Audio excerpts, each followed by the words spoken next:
This ePulmonology review program is presented by DKP Med Radio. The most important consideration is to realize that patients with mild asthma are at risk for experiencing severe exacerbations. Exacerbations are usually triggered by viral infections. These sort of events can potentially lead to exacerbations. Whether it's a mild exacerbation requiring increased use of a rescue inhaler, moderate exacerbation requiring oral steroids, or severe exacerbation requiring a visit to the emergency department, despite what some clinicians may think, studies show that up to a third of patients with mild asthma experience a severe exacerbation within a year. Managing mild asthma, clinical considerations. Welcome to this edition of ePulmonology Review. Mild asthma. It's the most common diagnosis for patients with the key symptoms of chest wheezing and shortness of breath. But what's that diagnosis based on? What actually defines asthma? And what defines mild? Is it accurate to stage asthma severity by following the recently updated guidelines? And how should mild asthma be treated? What are the risks and benefits of short-acting beta agonists versus long-acting beta agonists versus inhaled corticosteroids? What do clinicians need to know to provide the best treatment for their patients? Those are some of the key questions we're going to discuss with today's guest, Dr. Ashraf Fawzy, Assistant Professor of Medicine in the Division of Pulmonary and Critical Care at the Johns Hopkins University School of Medicine. For our guest disclosures and additional CME information, please go to our website, epulmonologyreview.org, and select the Volume 3, Issue 4 link. I'm Bob Busker, DKP Med Editorial Director and Managing Editor of ePulmonology Review. Dr. Fawzy, thank you for joining us today. Great to be with you, Bob. Our first learning objective focuses on the potential consequences of undertreatment of asthma that's been classified as mild and the guideline-recommended treatment strategies. So with that in mind, if you would please, Doctor, start us out in the clinic with a patient scenario. Absolutely. We have today a 28-year-old woman who reports that she's noticed wheezing in her chest 3 to 4 times a week when doing moderately strenuous activities, such as walking up inclines, bringing up the laundry from the basement to her bedroom on the second floor of her house, or chasing her 3-year-old daughter. The wheezing resolves within minutes of rest. She also notes wheezing when she's exposed to strong perfumes, or if she's outside in cold, dry weather. She's never been prescribed or used inhalers in the past, and she remembers that the symptoms were more frequent when she had an upper respiratory infection a couple of months ago, and has woken up in the middle of the night with an episode of wheezing once in the last month. On physical exam, her breath sounds are clear and pulmonary function testing is performed prior to the visit and is normal. You diagnose the patient with asthma. She reports wheezing with moderately strenuous activities, but her breath sounds are clear. And as you noted, her pulmonary function test, or PFT, is normal. You've diagnosed her with asthma, but by which criteria? That's a great question. So diagnosing asthma can be pretty tricky, and you need to pretty broad differential when encountering a patient who has shortness of breath and wheezing, particularly if you're caring for an older adult with comorbidities. But in this case, it's pretty straightforward. It involves a younger, otherwise healthy woman with several classic symptoms. She has shortness of breath and wheezing with exertion when exposed to triggers such as perfumes and cold, dry air. Her symptoms were exacerbated by an upper respiratory infection, and she's had nighttime awakenings with shortness of breath and wheezing. The fact that her pulmonary function test is normal and her lungs are clear is actually fairly common in cases like this. Remember that asthma is episodic and usually comes on with activity or after exposure to allergens or other triggers. So when the patient is sitting in your office or doing pulmonary function tests in the lab, physical signs such as wheezing or obstruction on pulmonary function test isn't going to manifest. This is why we have provocation testing, such as the methacholine challenge test, which tries to trigger symptoms in the PFT lab so that we can capture the abnormalities. I'm not suggesting in any way that this test should be routinely done or that it needs to be done in this patient specifically. Asthma is typically a clinical diagnosis that relies fairly heavily on thorough, detailed history. And in this case, in many cases like it, you should be able to diagnose asthma without any further testing. Well, talk to us about the severity of her asthma. How would you stage that? So, much like the diagnosis of asthma, determining the severity can also be pretty tricky. Not all guidelines are aligned in the recommendations regarding how to stage asthma. And in addition to that, these definitions have changed over the years.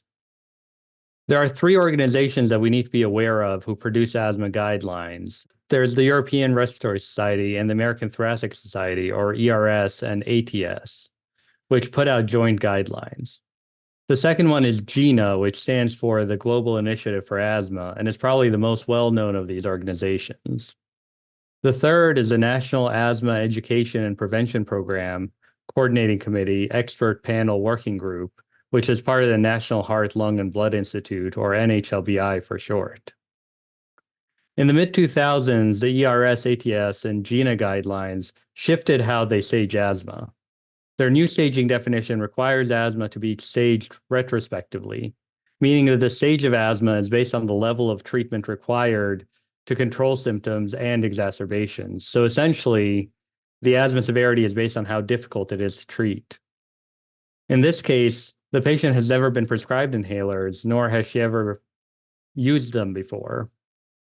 Here, we can fall back on the NHLBI guidelines to help us stage our patient's asthma. Although these guidelines were recently updated in 2020, the expert panel didn't change the definition for staging asthma in that update.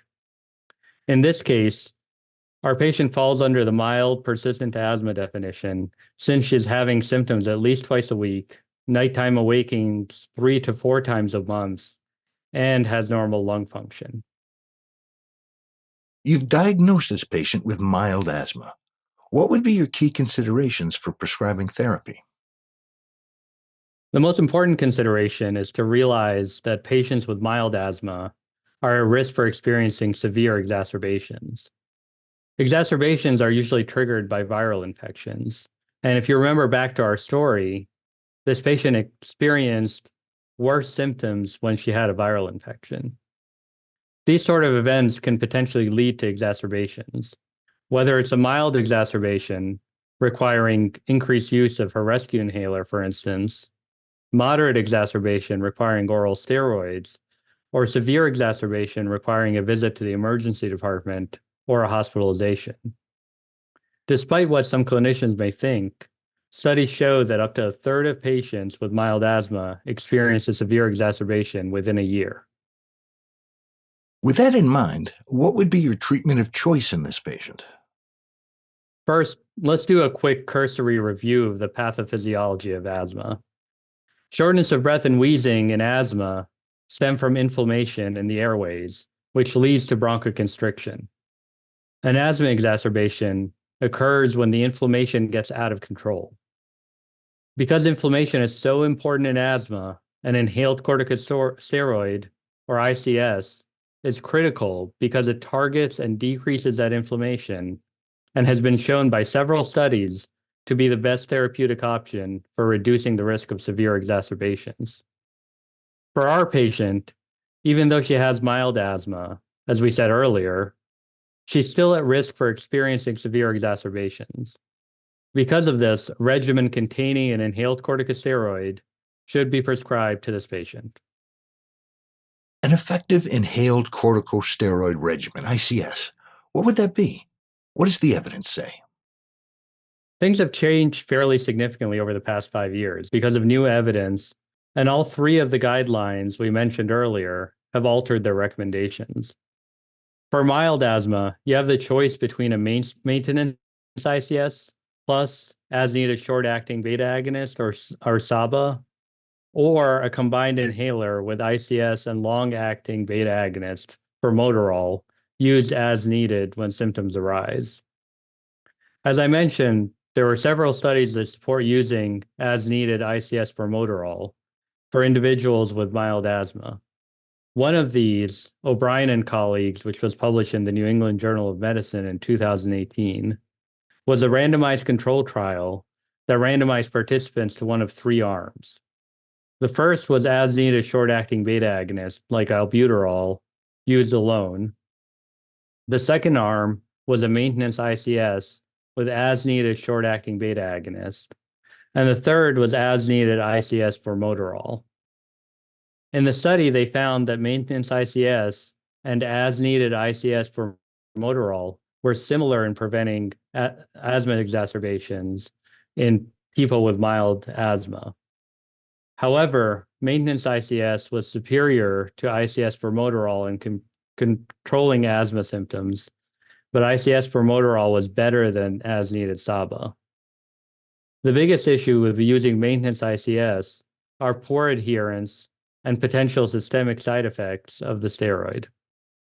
With poor adherence to maintenance therapy, patients sometimes over-rely on their SABA, which could lead to an asthma exacerbation. In this case, you have a choice between the as-needed ICS for formoterol or maintenance ICS with as-needed SABA. What you prescribe will be based on shared decision-making with the patient and your sense of the patient's potential adherence to medication, and balancing the importance of symptom control and a desire to minimize exposure to inhaled steroids. Since the O'Brien study also showed that participants in the as-needed ICS for formoterol arm were exposed to less than a fifth of the median daily dose of ICS as the maintenance ICS group. Formoterol. You've been very specific about naming formoterol as the long-acting beta agonist in this combination. Why is that? That's a great pickup. So formoterol is a fast onset, long-acting beta agonist, so that could provide quick relief when the patient is experiencing acute symptoms. Unlike some of the other long-acting beta agonists that may take several minutes or dozens of minutes to start working, formoterol acts fairly quickly. Are there any treatment approaches that should be avoided in this patient? Definitely. In this patient, I would avoid prescribing short-acting beta agonist alone to be used as needed, because regular use of short-acting beta agonists by patients with stable asthma increases airway hyperresponsiveness and response to allergens, promotes inflammation, and leads to worse asthma control, while overuse increases the risk of exacerbations.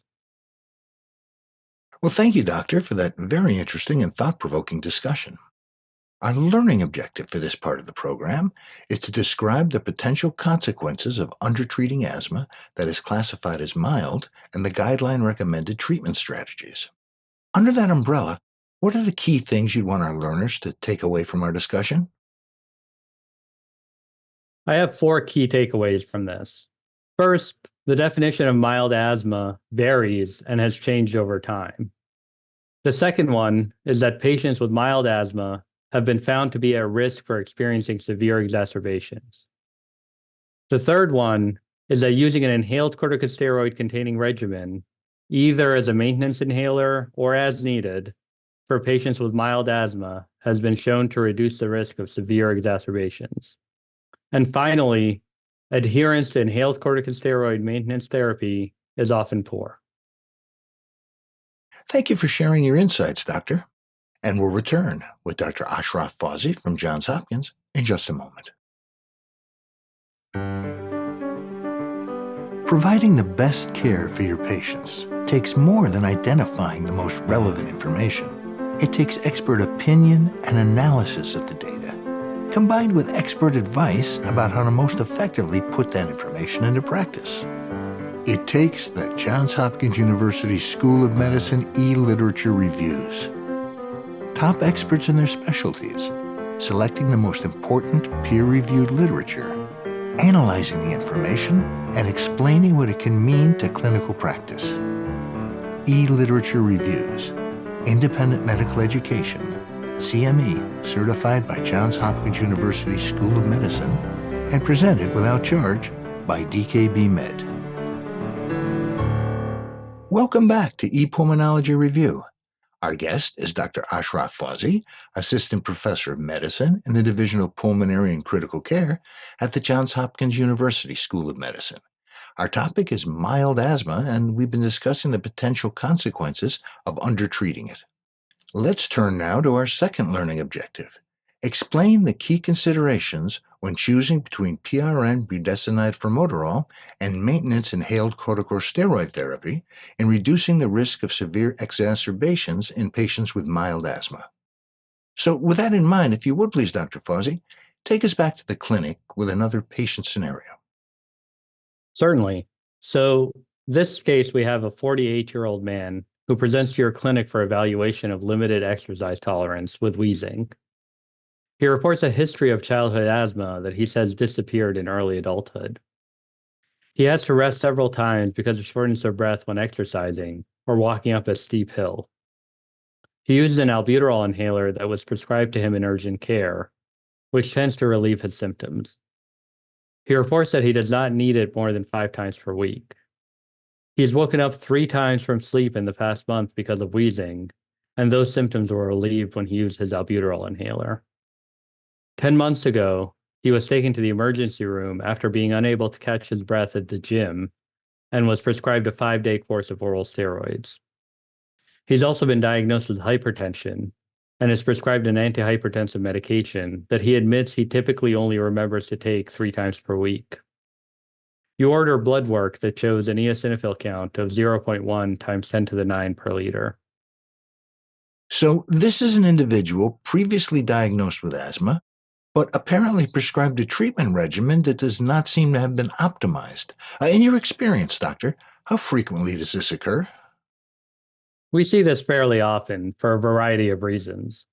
Sometimes asthma just isn't a top priority in a busy primary care visit, or the patient is getting their asthma care exclusively at urgent care, or the patient hasn't been able to get their inhaler prescribed to them because the insurance coverage or the cost of the inhaler is too high. It's important to understand that patients' past experiences and identify any barriers to care when evaluating an individual for asthma. That said, what would you do to optimize this therapy? Although this patient has had a severe exacerbation in the last year, his asthma would still be categorized as mild if we were to use the symptom-based definition of the NHLBI guidelines. While short-acting beta agonists like albuterol can relieve symptoms, it doesn't address the underlying inflammation. This patient has had a severe exacerbation in the last year, which can happen in patients with mild asthma. A therapeutic priority in this case would be to reduce the risk of future exacerbations. To do this, he needs a regimen that includes an inhaled corticosteroid in order to reduce airway inflammation. 2 potential approaches would be as-needed budesonide formoterol or maintenance inhaled corticosteroid plus as-needed short-acting beta agonist. What factors would help you choose between these approaches? Well, there's a hint in this case presentation about the patient's potential adherence to the medication. He only takes his daily antihypertensive 3 times per week. It's likely that this patient is going to have difficulty adhering to maintenance inhaled corticosteroid regimen that could be up to twice a day. A reasonable alternative would be as-needed budesonide formoterol. Based on the results of the O'Brien study that I mentioned earlier, the patient's risk of severe exacerbation will be equivalently reduced with either regimen. But with the as-needed ICS formoterol, he only needs to use it when he's experiencing symptoms. Patients who are prescribed maintenance ICS and have poor adherence typically revert to overusing their as-needed short-acting beta agonist, which puts them at higher risk for exacerbations. This is probably a good time to mention that the FDA recently approved a budesonide albuterol inhaler that is an ICS combined with a short-acting beta agonist, based on evidence of efficacy as a rescue inhaler among individuals with moderate to severe asthma who are already on maintenance ICS containing regimen. The study by Poppy and colleagues, which was published in 2022 in the New England Journal of Medicine, was a randomized control trial that compared the new combination ICS-SABA inhaler used as needed in 2 different doses to as needed SABA alone. Remember, these patients were already on maintenance inhaled corticosteroid therapy. The study found that compared to SABA only, the higher dose combination ICS-SABA significantly lowered the risk of severe exacerbations by 26%. Its efficacy in mild asthma, though, has still not been studied. So for now, the only option to replace the SABA-only rescue inhaler with a rescue inhaler that combines with inhaled corticosteroid would be to use a formoterol-containing combination ICS inhaler.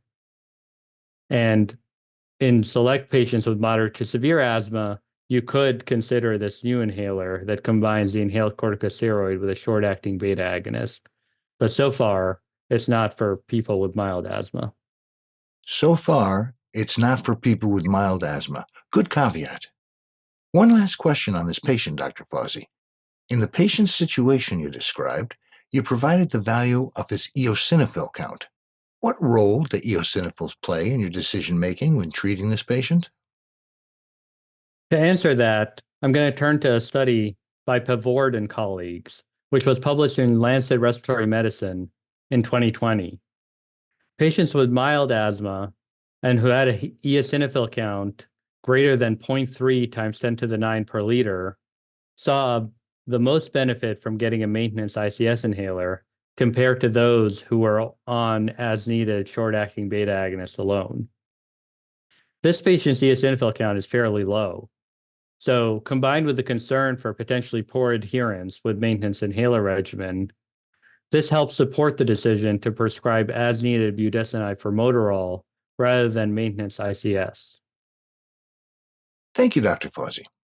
Our learning objective for this part of our discussion is to explain the key considerations when choosing between PRN budesonide formoterol versus maintenance inhaled corticosteroid therapy in reducing the risk of severe exacerbations in patients with mild asthma. What are the key things you'd want our learners to be able to take back to their clinics? I have three key learning points for this. First, as needed budesonide formoterol and maintenance inhaled corticosteroid have similar efficacy in reducing the risk of severe exacerbations in people with mild asthma. Second, for patients with mild asthma, choosing between these options depends on patient adherence and whether the therapeutic priority is asthma symptom control or minimizing exposure to inhaled corticosteroid. And third, where adherence to maintenance inhaler therapy is a concern, as needed budesonide formoterol can be a good alternative. Dr. Ashraf Fawzy from the Division of Pulmonary and Critical Care at the Johns Hopkins University School of Medicine, thank you for sharing your knowledge and expertise in today's ePulmonology review program. My pleasure. Thanks for having me. For ePulmonology Review, I'm Bob Busker.